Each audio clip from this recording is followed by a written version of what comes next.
দীর্ঘ 14 বছর পরে আমার বাংলাদেশে আগমন, এটা আসলে অনুভূতিটা আসলে ভাষায় প্রকাশ করার মতো না। আমি আমার অনেক নিকট আত্মীয় স্বজনকে হারিয়েছি, মানে যাদের কোলে পিঠে করে যাদের বড় হয়েছি, মানে তাদের তাদের এই প্রিয় মুখগুলো আমি এখন এসে দেখতে পাচ্ছি না। এটা বেদনার। 3 বছরের অধিক আগে আমার বাবাকে আমি হারিয়েছি। এই ফেব্রুয়ারির 2 তারিখে আমার মাকে হারিয়েছি। তো আপনারা বুঝছেন যে এইটার বেদনাটুকু কতটুকু।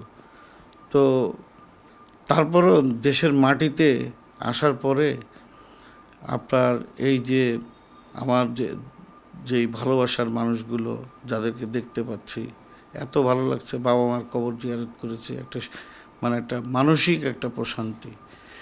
এবং দেশে আসার পরে আপনার যেই মনে হয় যে যতই প্রবাস জীবন আসলে যতই আপনি ভালো থাকেন না কেন, হ্যাঁ, এই মাটির যে গন্ধ, এই মাটির যে সুবাতাস, এটা মানে ভাষায় প্রকাশ করার মতো না। আমার আসলে খুব ভালো লাগছে বাংলাদেশে এসে। বাংলাদেশে অনেক সম্ভাবনার দেশ। এই দেশের মানুষ কিন্তু অনেক সচেতন।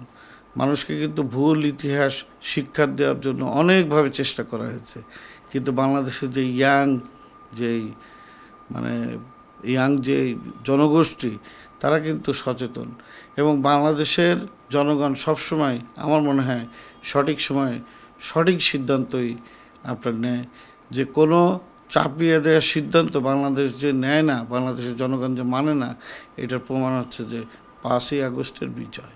আসলে আমি ছাত্র রাজনীতির মাধ্যমেই আমি আমার রাজনীতিতে পদার্পণ।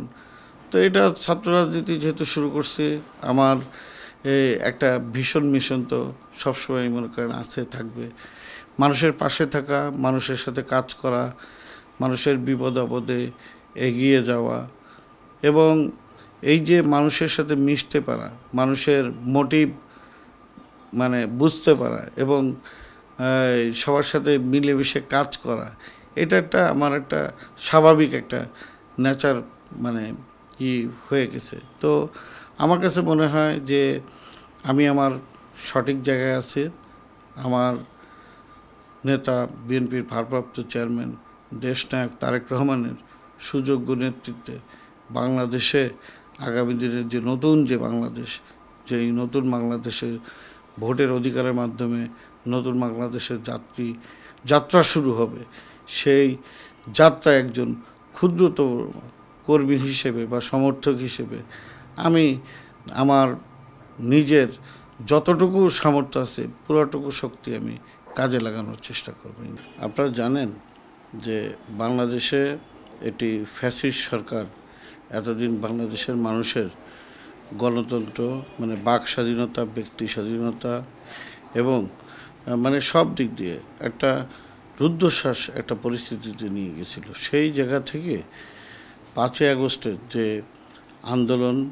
আন্দোলনের ধারাবাহিকতায় আমরা বলবো যে সারা বাংলাদেশের মানুষ 17 বছর যাবৎ এই ফ্যাসিস্ট সরকারের বিরুদ্ধে যে আন্দোলন করছিল, সেই আন্দোলনের ধারাবাহিকতায় 5ই আগস্টে একটি বিজয় হয়েছে। এখন এই বিজয় কে নেতৃত্ব দিয়ে দিচ্ছে? বাংলাদেশের আপামর জনসাধারণ নেতৃত্ব দিয়েছে।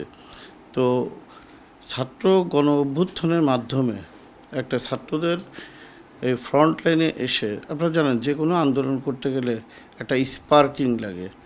তো এই বৈষম্য বিরোধী যে আন্দোলন, সেই আন্দোলনটা একটি চূড়ান্ত পর্যায়ে আপনার এই বিজয় লাভ করেছে বাংলাদেশের জনগণ। এটা কোনো ব্যক্তির না, এটা কোনো দলের না, এটা বাংলাদেশের, সমগ্র বাংলাদেশের একটি বিজয়।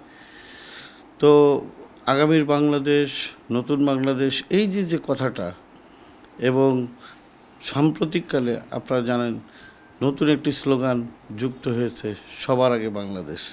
এটা কে বলেছেন? আমাদের শ্রদ্ধাভাজন নেতৃত্ব।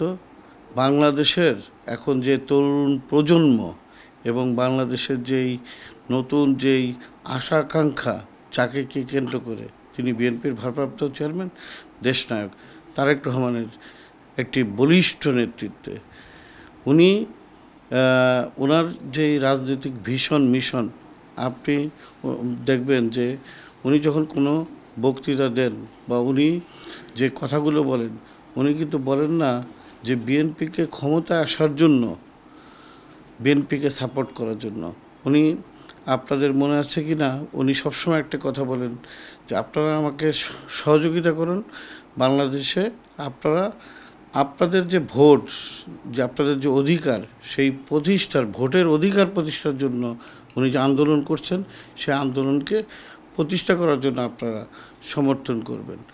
তো বিএনপি কি করেছে আপনার এই যে নতুন যে তত্ত্বাবধায়ক যে বা অন্তর্বর্তীকালীন সরকার বলেন যেই সরকারই বলেন না কেন আমি ধন্যবাদ জানাবো বর্তমানের মাননীয় প্রধান উপদেষ্টাকে যে উনি একজন শুধু দেশ বরেণ্য ব্যক্তিত্বই নন উনি বিশ্ব বরেণ্য একজন ব্যক্তিত্ব।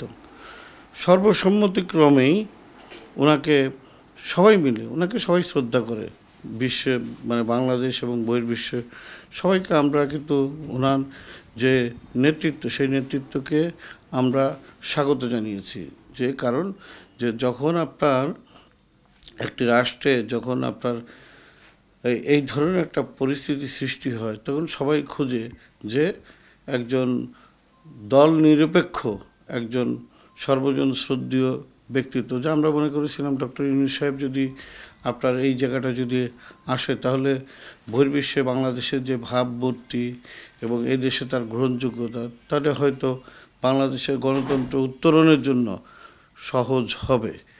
কিন্তু আমার কাছে মনে হচ্ছে যে উনি চাচ্ছে একটা কিন্তু উনার সাথে কিছু কিছু ব্যক্তি তাদের ব্যক্তি স্বার্থে এবং পার্শ্ববর্তী রাষ্ট্রের এবং এই ফ্যাসিবাদী সরকারের কিছু দোসর যারা আছে তাদের একটা সার্বিক মানে একটা তাদের সহযোগী হিসেবে কাজ করছে। তো ডক্টর ইউনূসের প্রতি সারা বাংলাদেশের মানুষের কিন্তু আস্থা এবং বিশ্বাস আছে। আপনারা জানেন যে যে কোনো সরকারকে ব্যর্থ করার জন্য কিছু সবসময় কিন্তু আপনার একটা অ্যান্টিবডি কাজ করে। তো এই ইদানিংকালে মনে হচ্ছে ডক্টর ইউনূস সাহেবকে ব্যর্থ করার জন্য ঠিক তেমনি একটি অংশ মানে আপনার কাজ করছে।